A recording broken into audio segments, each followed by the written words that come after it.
தஞ்சாவூர் மாவட்டம் திருவையாறு அருகே தில்லைஸ்தானத்து கிராமத்தில் உள்ள மிக பழமை வாய்ந்த இளங்காளியம்மன் ஆலயம் 5ஆம் ஆண்டு நவசண்டி மகாயாக பெருவிழா வெகு விமர்சையாக நடைபெற்றது. திருவையாறு அடுத்து தில்லைஸ்தான கிராமத்தில் எழுந்தருள் உள்ள மிக பழமை வாய்ந்த இளங்காளியம்மன் ஆலயம் 5ஆம் ஆண்டு நவசண்டி மகாயாக பெருவிழா வெகு விமர்சையாக கொண்டாடப்பட்டது.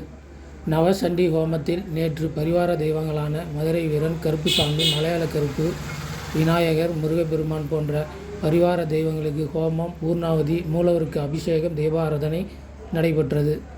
மாலையில் மகாசண்டி யாகம் முதல் யாகம் தொடங்கப்பட்டன.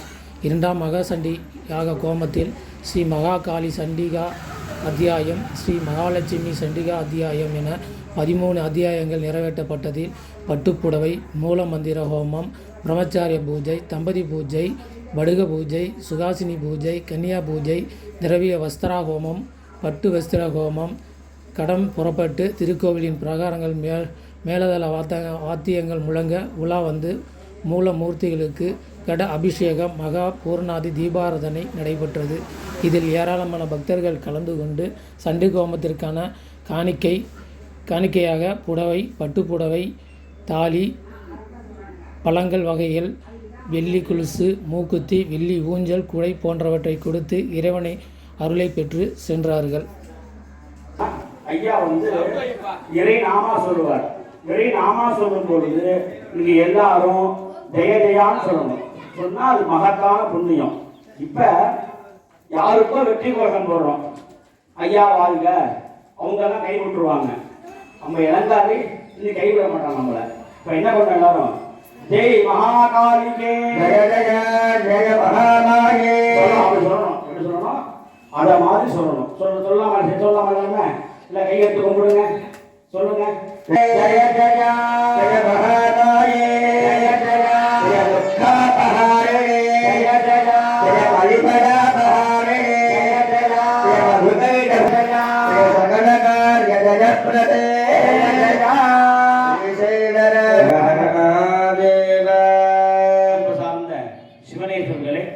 சண்டியாகம் ஆரம்பிக்கப்படுகின்றது. இதுவரையிலும் மாலை போட்டுங்க.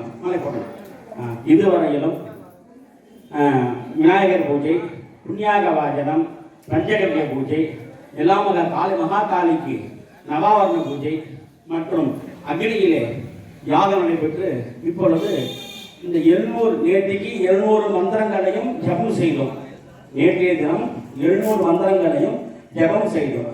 இந்த ஜபத்தில் ஒரு பங்கு 10 தடவை பாராயணம் பண்ணா ஒரு தடவை ஹோமம் பண்ணணும். அதான் நவசண்டி யாகம்னு பேரு. இப்ப நேற்று பாராயணம் முடிச்சிட்டோம், இன்னைக்கு ஹோமம் பண்ண போறோம். அதை 13ஆம் பட்சி பண்ண போறோம். ஒவ்வொரு அத்தியாயத்திற்கும் உபயம் சங்கல்பம் பண்ணப்படும். இந்த வாட்ஸ்அப் மூலமாகவோ நேரில் கொடுத்த 1000 ரூபாய் 2000 ரூபாய் சங்கல்பம் பண்ணப்படும். சமயம் நான் சொல்றேன், அங்கே போய்க்கலாம் எல்லாருமே. இப்ப முதல்ல உள்ள மகாகாளி சண்டிகைக்கு யாகம் தொடங்குகின்றது. முதல் காளி மகாகாளி. மகாகாளி அப்படின்னு சொல்லும் பொழுது எல்லோருக்கும் தெரியும் மகாகாளி எப்படி இருப்பான்னு. மாய ரூபமா இருப்பா. மாயைன்னா உலகத்தை ஆளக்கூடிய காளி. காலத்தை அவள் கையில் வைத்திருக்கிறார். அவளுக்கு மகாகாளின்னு பேரு. ஒரு சமயம் மகாவிஷ்ணுவுடைய தூங்கிட்டு இருக்கார். மகாவிஷ்ணுவுடைய காதில் ரெண்டு அசுரங்கள் மது, கைலவர்னு காதிலிருந்து உருவாகிறாங்க. எப்படிதான் அப்படி காதில் உருவாக முடியும்? நம்ம உடம்புல முடியிலிருந்து உருவாகுது ஒரு உயிர். நினைச்சு பாருங்க, ஏன் உருவாகுது இல்லையா? அதுக்கு ஏதாவது உணவு போடுறோமா நம்ம? இப்போ சிருஷ்டி எப்படி வேணாலும் இருக்கும், உலகத்துல சிருஷ்டி எப்படி வேணாலும் இருக்கும். அப்ப மகாவிஷ்ணுடைய காதிலிருந்து 2 அசுரர்கள் உருவாகிறாங்க. அவங்க என்ன பண்றாங்க, மகாவிஷ்ணு தாமரை தொப்புக்குள்ள தாமரை ஒன்று போகும். அதில் பிரம்மா உட்காந்து இருப்பார். தாமரை நஞ்ச வழியா மேலே ஏறி பிரம்மாண்ட சண்டை போடுறாங்க. பிரம்மா ஜெயிக்க முடியல. இப்போ மகாவிஷ்ணுவை எழுப்புனாதான் இந்த அசுரம் அழிக்க முடியும். அப்படிங்கிறதுக்காக மகாவிஷ்ணு என்ன பண்றார், மாயைங்கிற காளி பிடிச்சிருக்கா. அந்த காளியை பிரார்த்தனை பண்றாங்க, அம்மா இப்படி மகாவிஷ்ணு எழுப்பி விடு, அசுரன் சந்தாரம் பண்ணணும். இந்த காளி அனுகிரகத்தினால மகாவிஷ்ணு மது பேர் சமசாரம் பண்ணா முதல் அத்தியாயம் நடைபெறுகிறது. அனைவரும் கந்ததசத்தை எழுதுமாறு கருதணும். இதனுடைய புண்ணியம் என்ன அப்படின்னா, நமக்கு ஏற்படக்கூடிய ஆயுள், ஆரோக்கியம், ஆனந்தம் அனைத்தையும் அம்மா அது பண்றாளாம். தரிசிக்கவும்.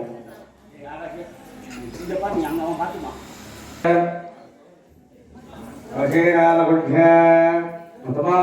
தேவதாரி ஓம் மே மகாகாளி சண்டிகாசனா நமः சண்டிகா மூர்த்தயே நமः சக்கர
अत्यं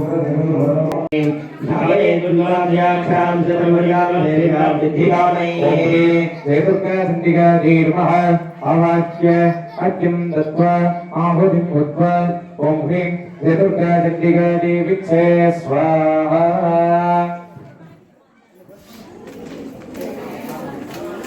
இலங்காளி அம்பிகையினுடைய அருளோடு நிகழ்ந்தேறி வருகின்றதான சண்டியாக பெருவிழாவிலே 3 அத்தியாய யாகங்களானது நிறைவுற்று 4வது அத்தியாயம் இந்த பகுதியினுடைய தலைவியாக விளங்கக்கூடிய அம்பிகையின் திருநாமம் ஜெயதுர்க்கை என்று சொல்லக்கூடிய சண்டிகை.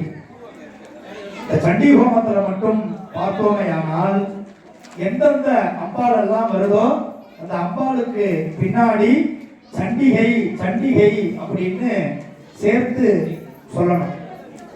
சாதாரணமா துர்க்கையை பார்த்தீங்கன்னா துர்க்கை அப்படின்றுவோம். ஆனா இங்கு வரும் பொழுது ஜெயதுர்கா சண்டிகை அப்படின்னு சொல்லக்கூடிய ஒரு நாமதேயத்தோடு இந்த அத்தியாயத்திலே அம்பிகை அருள்பாலிக்கிறாள். ஜெயம் அப்படின்னாலே வெற்றி அப்படின்னு பொருள்.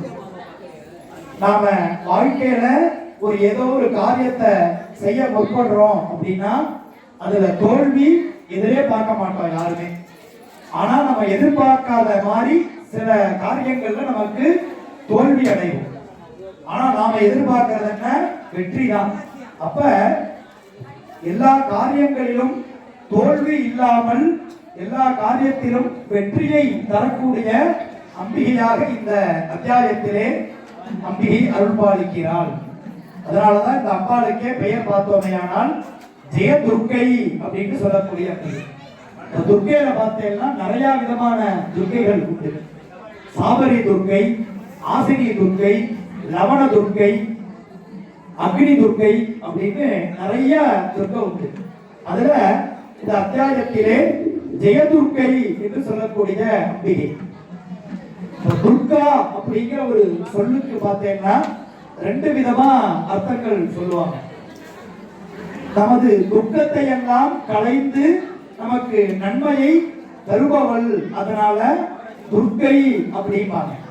இன்னொன்னு துர்க்கை அப்படின்னா கோட்டையிலே இருக்கக்கூடியவள், கொற்றவை அப்படின்னு சொல்லுவோம்.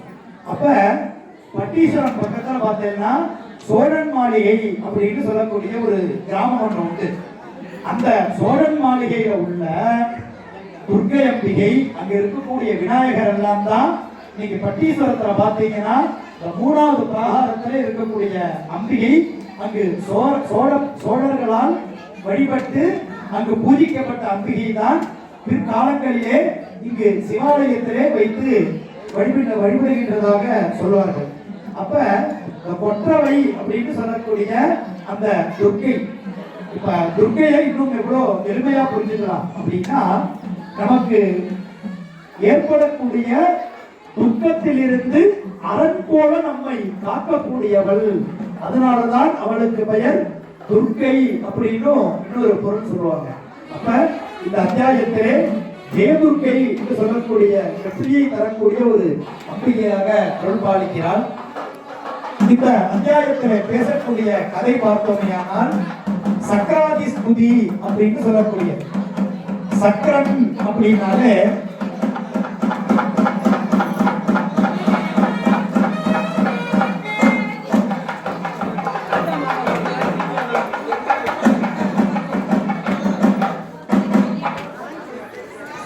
சக்கரன் அப்படின்னு சொன்னாலே இந்திரனுடைய பெயர்.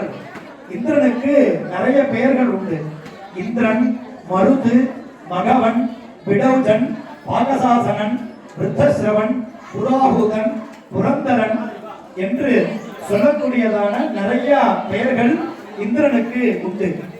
சக்கரன் அப்படின்னு சொல்லக்கூடிய சக்கராதி, ஆதி அப்படின்னு ஒரு சொல் வந்துட்டாலே முதலியவை அப்படின்னு சொல்லிட்டு ஒரு அர்த்தம் சொல்லலாம். அப்ப இந்திரன் முதலிய தேவர்கள் எல்லாம் அம்பிகையை நோக்கி துதி செய்யக்கூடிய ஒரு அத்தியாயமாக விளங்கக்கூடியது. ஏன்னா மது, கைடபன், மகிஷாசுரனுடைய சைன்யங்கள், மகிஷாசுரன் இந்த அசுரர்களை எல்லாம் சமஹரித்த பிறகு அதனால் மகிழ்ச்சி கொண்ட இந்திராதி தேவர்கள் எல்லாம் அம்பிகையை நோக்கி துதி செய்யக்கூடிய போற்றி செய்யக்கூடிய ஒரு அத்தியாயமாக விளங்குகிறது. இந்த அத்தியாயத்திலே ஒரு அருமையான ஒரு ஸ்லோகம் வரும். துர்கே ஸ்மிருதா ஹரசி பீதி அசேஷ ஜந்தோஹோ ஸ்வஸ்தை ஸ்மிருதா. அம்மா ஏமா பேசுறீங்க? அசேஷ ஜந்தோஹோ அப்படின்னு ஒரு மந்திரம் வரும். இந்த மந்திரத்தினுடைய நிறைவிலே சதா ஆத்திர சித்தா அப்படின்னு சொல்லிட்டு ஒரு ஸ்லோகமானது வரும். ஆத்திர சித்தா அப்படின்னாலே ஈர நெஞ்சு உடையவள். நாம என்ன ஒரு தவறு செய்தாலும் அதனை எல்லாம் பொறுத்து அம்பிகையானவள் அந்த தவறுகளை எல்லாம் மன்னித்து நமக்கு நல்லதையே தருபவள், துக்கத்தை அகற்றுபவள், நமக்கு வரக்கூடிய துக்கத்திலிருந்து அரணாக அமைந்து நம்மை காக்கக்கூடியவள் அப்படின்னு பொருள். நமது வாழ்நாளிலே அனைத்து விதமான காரியங்களிலும் எல்லாவித வெற்றிகளை எல்லாம் பெற வேண்டி இந்திராதி தேவர்கள் எல்லாம் எப்படி அம்பிகையை நோக்கி துதி செய்தார்களோ அந்த அத்தியாயத்தினுடைய ஆரம்பமானது இப்பொழுது செய்விக்கப்பட்டு நிறைவிலே அம்பிகைக்கு உரியதான பாக்கு பழத்திலான பூர்ணாகுதிகள் எல்லாம் நடைபெறுகிறது. பக்தர்கள் தரிசித்து வாழ்க்கையிலே வெற்றி வேண்டி தேதுர்க்கை அம்பியை பிரார்த்தித்து அருள் பெறுமாறு கேட்டுக்கொண்டு அத்தியாயமானது துவங்கப்படுகிறது. ஓம் நமஸ்தந்திகாதீம் ஓம் ரிஷிருவாச ஸ்வாஹா சக்ராதஜஸ்வரகதா நிஹரேதிவேத்யே தஸ்மின் துராத்மனிசுராரி பரேசதேவ்யா தாத்துஷ்டுவ பிரணதிமம் சிரோதராம் சா வாக்யப்ரணவிகபுலகோத்கமதாருதேவா ஸ்வாஹா யாயாஜதமஜம் ஜகதாத்மசத்யானி சேகதேவகணசக்திசமோகனோர்ஜா ஆமம்பிகாமகிலதேவ மகர்ஷிபூஜ்யாம் பத்யானதானவிஜதானுபாணிதான ஸ்வாஹா பிரபாவபதுலம் பகவானடந்தோ பிரம்மாஹரஸ்ச நகிவக்துபலம் பலம் ச சாசந்திகாகில ஜகத் பரிபாலனாய நாசாகதா சுபவதஸ்ய மதிம் கரோத ஸ்வாஹா சேஷயம் ஜகலினாம் புவனேஷு லக்ஷ்மீः பாபாத்மனாம் கிருஹயாம் ஹிருதயேஷு புத்திः ஸ்ரத்தாஹதாம் புரதன பிரபவஸ்ய லஜ்ஜாதாம் த்வாம்னாம் பரிபாலயதே விஸ்வம் ஸ்வாஹா நஜாமதமரூபமசித்யமேததே கும்சாதிவீத்யமசுரக்ஷ ஜகாரி பூரி கும்சாஹவேஷு தரிதாரி தவாத்புதாரி சர்வேஷு தேவ்ய சுரதேவ கடாதிகேஷு ஸ்வாஹா தேவசமஸ்தஜகதாம் திரிபுராதிகௌஷைः யஜ்ஞாயதே ஹரிஹராதிபிரப்யபாரா சர்வாசயாக்கிலபதம் ஜகதம் சபோதயமம் வியாகிதாஹி பரமாக்ரபுஜிஸ்வமாப்யா ஸ்வாஹா நமஸ்தசரதா சமுதீரணேன திருப்திம் பிரயாதி சகலேஷு மகேஷு தேவி स्वाहा शिवे पितृगणस्य सिद्धि हेतुः उत्सार्यसे त्वमतदेव जनीस्वधा च स्वाहा मुक्तिहे जलविषिञ्चमदाभ्यस्य सेन्द्रियतेन्द्रियतत्त्वसारीः मोक्षाभिर्मणिभिरस्य समस्तदोषीः विद्यासिषा भगवती परमाहि देवी स्वाहा सप्तात्मिका शिविमलर्क्य दुषां निधानम् उद्गीतरं य पदपाठपदां ससार्णाम् देवी तरी भगवती भवभावनाय वार्ता च सर्वजगता परमार्तिहन्त्री स्वाहा दुर्गा दुर्गभवसागरणमुरसङ्गा श्रीशैलधारी हृदयगन्धाधिवासा गौरी त्वमेव शिवो प्रतिष्ठा स्वाहा सह समबलं परिपूर्णचन्द्र बिम्बानुकारिगणगोत्तमकान्तिकान्तम् अत्यद्भुतं प्रगतवादरुषादतापि वक्त्रं विलोक्य सहसा महिषावरेण स्वाहा मुद्यच्च साङ्गसुतस्थदिगण्यसत्यः प्राणान्मोचस्मि मनिषेव सजीव सिद्धं कैश्चीकटेषु पिशाप्तकदर्शने स्वाहा देवी प्रसीद परवा भवति भवाज सद्यो विनाशयसि गोपमदी कुलानि विज्ञातमेतदधनेव जगस्तमेतन्ने नीतं कुलं सुविपुलं महिषासुरस्य स्वाहा पराजडपदे विघ्नानि तेषां जीवनजीवर्मवर्गः विज्ञातयेकनुभिधाना स्वाहा देव सकलानि सदैवसादाले लोकत्रयेऽपि फलदा ननुदेविदेन स्वाहा केशविदारसुभीतिमशेषदन्तोः तस्यैष्णामतिमतीवशुभां ददाति आदित्यदुःखभयानिकाग्रञ्च सर्वोपकारकरणानि सदात्मनि जगदुपैतु सुखं ततेने कुर्वन्तो नाम नरकाय चिराय पापम् संग्राम मृत्युमधिकं यदिमं प्रजान्तु मत्के जीवनमहितान् विनिहंसि देवि स्वाहा भगवती भगवति भस्म सर्वसर्वाग्रहियत्परनोषितस्थं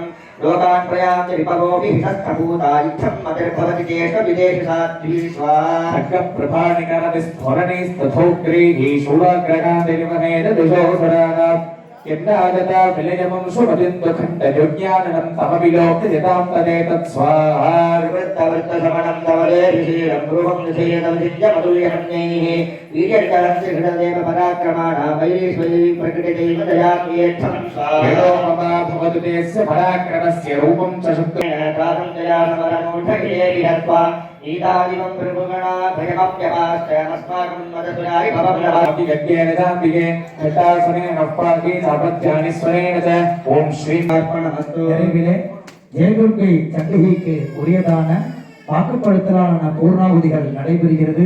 தரிசித்து அருள் பெறுக. வாக்கியம்.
दीपं दर्शयामि ध्रुवदीवानन्दरमागमनीयं समर्पयामि जगद्भाषमिराजी स्वाहा नारायणण्डे वरदाभो प्रदानन्दे दयामि जगद्भाषमिराजी स्वाहा अत्याजनाद वित्ताय नमः जीवजी नमो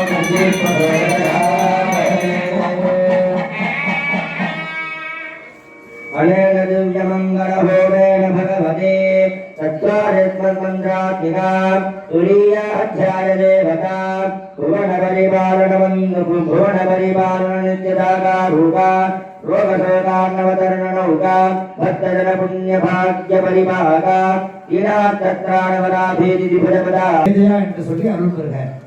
पद्मोद्भवे गुणभजते कलापतंसे स्कन्दाधिरूढे कटानवरदे वडकार्यदयप्रदे त्रैलोक्यवन्दिते तुभ्यो काकुण्डारी सुमङ्गलम्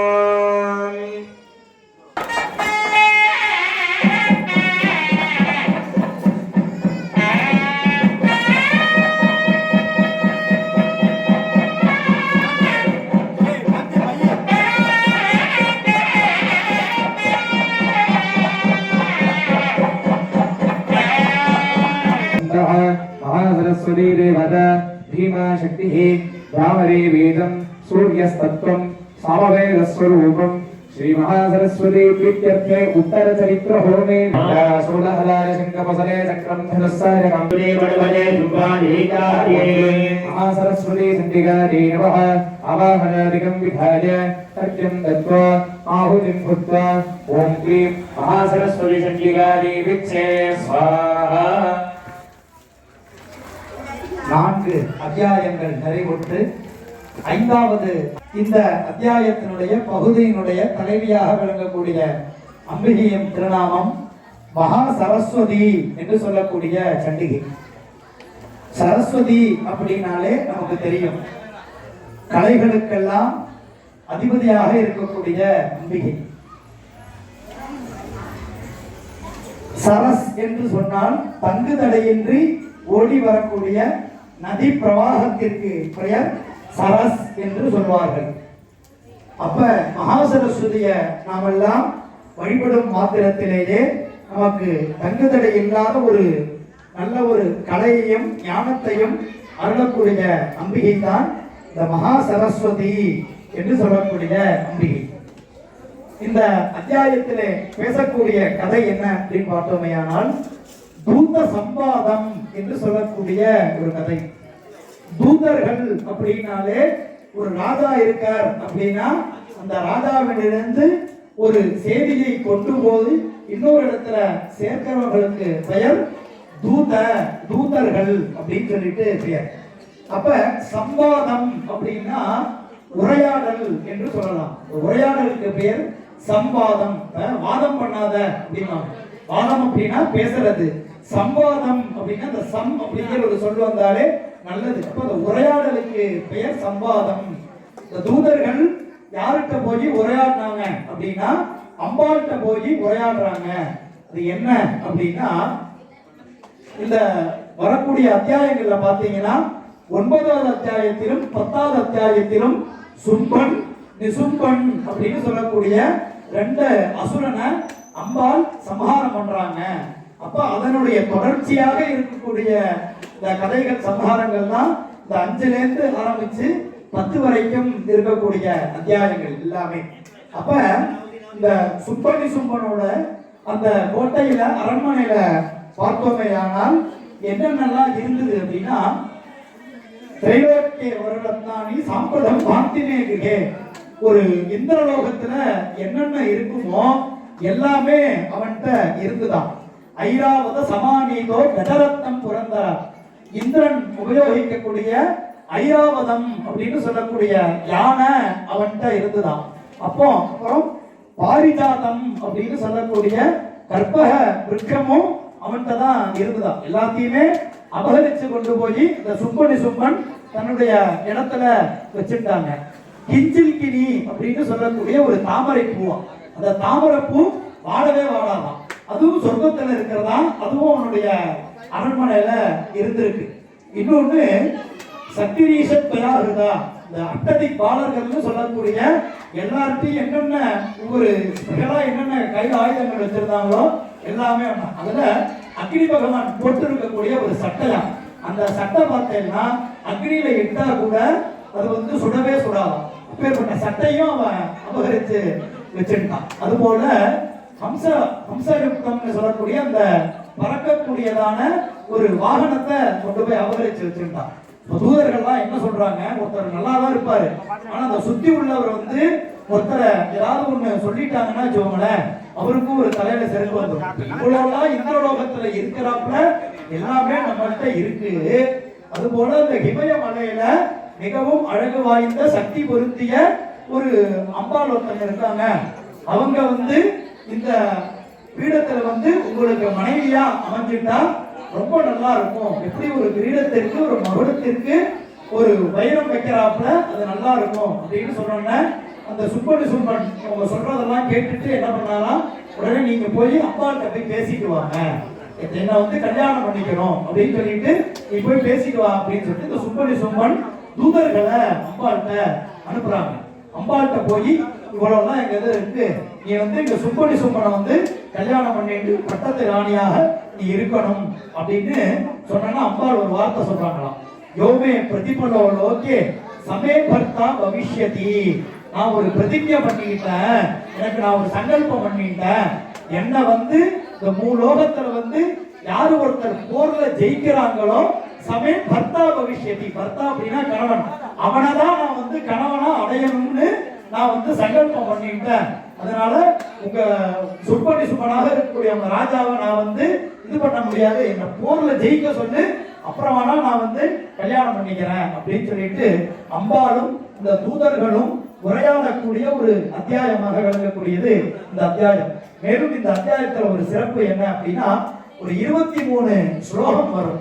யாதேவி சர்வபூதேஷு லக்ஷ்மி ரூபேண சம்ஸ்திதா, மாத்ரு ரூபேண சம்ஸ்திதா, துஷ்டி ரூபேண சம்ஸ்திதா அப்படின்னா வரும்.